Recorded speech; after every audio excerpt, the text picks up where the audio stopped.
മഹാഭാരതത്തിലെ കഥാപാത്രങ്ങളെ എടുത്തുനോക്കിയാൽ ഒഴിച്ചുകൂടാൻ കഴിയാത്ത ഒരു കഥാപാത്രമാണ് അഭിമന്യു. അസാമാന്യമായ ധൈര്യത്തിനും നിർഭയത്വത്തിനും അറിവിനും പേരുകേട്ട അഭിമന്യു അർജുനന്റെയും സുഭദ്രയുടെയും മകനായിരുന്നു.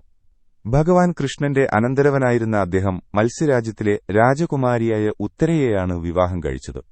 കുരുക്ഷേത്ര യുദ്ധത്തിന്റെ 12ാം ദിവസം പാണ്ഡവ-കൌരവ സൈന്യങ്ങൾ പിൻവാങ്ങിയപ്പോൾ കൌരവർ അങ്ങേയറ്റം അപമാനിതരായിരുന്നു. എല്ലാവരും അർജുനന്റെ കഴിവിനെയും കൃഷ്ണന് അർജുനനോടുള്ള വാത്സല്യത്തെയും പുകഴ്ത്തുന്നത് മാത്രമാണ് അവർക്ക് കേൾക്കാൻ കഴിഞ്ഞിരുന്നത്.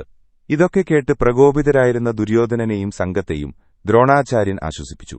അടുത്ത ദിവസം ചക്രവ്യൂഹമുണ്ടാക്കിയൊരു മഹാരഥനെ വധിക്കാമെന്ന് പറഞ്ഞുകൊണ്ട് ദ്രോണർ ദുര്യോധനനെ സമാധാനിപ്പിച്ചു.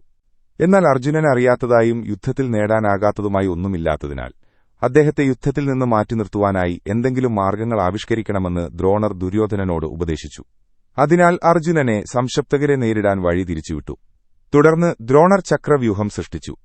ഇതറിഞ്ഞ യുധിഷ്ഠിരൻ ദ്രോണരെയും സൈന്യത്തെയും നേരിടാനുള്ള വഴികളെക്കുറിച്ച് ആലോചിക്കുകയും ഒടുവിൽ അതികഠിനവും പ്രയാസകരവുമായ ആ ദൌത്യം അദ്ദേഹം അഭിമന്യുവിനെ ഏൽപ്പിക്കുകയും ചെയ്തു. അഭിമന്യു, അർജുനൻ, കൃഷ്ണൻ, പ്രദ്യുമ്നൻ എന്നിവരൊഴികെ ചക്രവ്യൂഹം ഭേദിക്കാൻ കഴിയുന്ന അഞ്ചാമതൊരു വ്യക്തിയില്ല. ധീരനായ അഭിമന്യു തന്റെ പിതൃസഹോദരന്റെ നിർദ്ദേശപ്രകാരം കൌരവ സൈന്യത്തിനെതിരെ പോരാടാൻ തയ്യാറായി.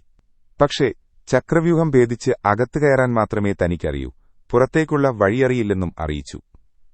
അഭിമന്യു ചക്രവ്യൂഹത്തിൽ പ്രവേശിച്ചാലുടൻ തന്നെ പാണ്ഡവ സൈന്യം പിന്തുടർന്നുകൊണ്ട് വ്യൂഹത്തിലെ ശക്തരായ മുഴുവൻ യോദ്ധാക്കളെയും വധിക്കുമെന്നും അഭിമന്യുവിനെ എല്ലാ ദിശകളിൽ നിന്നും സംരക്ഷിക്കുമെന്നും യുധിഷ്ഠിരനും ഭീമനും അഭിമന്യുവിന് ഉറപ്പു നൽകി. അഭിമന്യു ആത്മവിശ്വാസത്തോടെ ചക്രവ്യൂഹം ഭേദിച്ച് അകത്തുകയറി. എന്നാൽ സിന്ധുരാജാവിന്റെ പുത്രനായ ജയദ്രഥൻ മറ്റു പാണ്ഡവർ വ്യൂഹത്തിൽ പ്രവേശിക്കുന്നത് തടഞ്ഞു. ചക്രവ്യൂഹത്തിൽ അഭിമന്യു ഒറ്റപ്പെട്ടു. എന്നിരുന്നാലും ധീരനായ അഭിമന്യു ഒറ്റയ്ക്കു കൌരവ സൈനികരെ നേരിടാൻ ആരംഭിച്ചു. അതികഠിനമായ യുദ്ധം ചെയ്തുകൊണ്ട് അഭിമന്യു നിരവധി യോദ്ധാക്കളെ വധിച്ചു ചക്രവ്യൂഹത്തിന്റെ മധ്യത്തിലെത്തി. അവിടെ ദ്രോണൻ, ദുശ്ശാസനൻ, അശ്വത്ഥാമാവ്, കർണൻ, ശകുനി, ദുര്യോധനൻ, കൃപർ, കൃതവർമ്മൻ, വ്യഷസേനൻ, ധൂമസേനൻ തുടങ്ങിയ മഹാരഥന്മാരുടെ ആക്രമണത്തിന് ഇരയാവുകയും ചെയ്തു. കർണൻ അഭിമന്യുവിന്റെ വില്ലു തകർത്തുകളഞ്ഞു. വാൾ, ഗദ മുതലായ ആയുധങ്ങളുമായി അഭിമന്യു യുദ്ധം പുനരാരംഭിച്ചു. എന്നാൽ ആ ആയുധങ്ങളൊക്കെ അശ്വത്ഥാമാവ്, കർണൻ, ദ്രോണർ എന്നിവർ വെട്ടിമാറ്റി. അഭിമന്യുവിന് മാരകമായി പരിക്കേറ്റു. പക്ഷേ അദ്ദേഹം തന്റെ രഥചക്രം ഉപയോഗിച്ച് പോരാടി അതും നശിക്കുന്നതുവരെ അദ്ദേഹം അവരോട് ധീരമായി പോരാടിക്കൊണ്ടിരുന്നു. ഒടുവിൽ ദുശാസനന്റെ മകനുമായി ഗദ ഉപയോഗിച്ച് മാരകമായ യുദ്ധത്തിൽ ഏർപ്പെട്ടു. അവർ പരസ്പരം അവരുടെ ഗദകളുടെ അറ്റം കൊണ്ടു അടിച്ചു. ഇരുവരും നിലത്തു വീണു. ദുശാസനന്റെ മകൻ ആദ്യം എഴുന്നേറ്റു. എഴുന്നേൽക്കാനൊരുങ്ങിയ അഭിമന്യുവിന്റെ തലയിൽ ഗദ കൊണ്ടടിച്ചു. ബോധം നഷ്ടപ്പെട്ട അഭിമന്യു ബോധരഹിതനായി നിലത്തു വീണു. ദ്രോണൻ, കൃപർ, കർണൻ, ദ്രോണപുത്രൻ, ബൃഹദ്ബലൻ, കൃതവർമ്മ ഈ 6 മഹാരഥന്മാരും അഭിമന്യുവിനെ വളഞ്ഞു. ഇത്രയും മഹാരഥന്മാരുടെ നടുവിൽ അദ്ദേഹം തനിച്ചായിരുന്നു. ദുശാസനന്റെ മകൻ അഭിമന്യുവിനെ വേഗത്തിൽ തന്നെ അടിക്കുകയും ധീരനായ അഭിമന്യു കൊല്ലപ്പെടുകയും ചെയ്തു. ധർമ്മത്തിനായി അതികഠിനമായി പോരാടിയ അഭിമന്യു അങ്ങനെ മരണപ്പെട്ടു. കുരുക്ഷേത്ര യുദ്ധത്തിൽ അഭിമന്യുവിന്റെ ഏറ്റവും പ്രധാനപ്പെട്ട സംഭാവന എന്തെന്നാൽ യുദ്ധത്തിൽ വിജയത്തിനും പരാജയത്തിനുമിടയിൽ പാണ്ഡവർക്കുവേണ്ടി നിന്നു എന്നതാണ്. അഭിമന്യുവിനെ ഒരുമിച്ച് ആക്രമിച്ചതിലൂടെ കൌരവർ ഏറ്റവും വലിയ ധാർമ്മിക ലംഘനവും യുദ്ധനിയമ ലംഘനവും നടത്തി.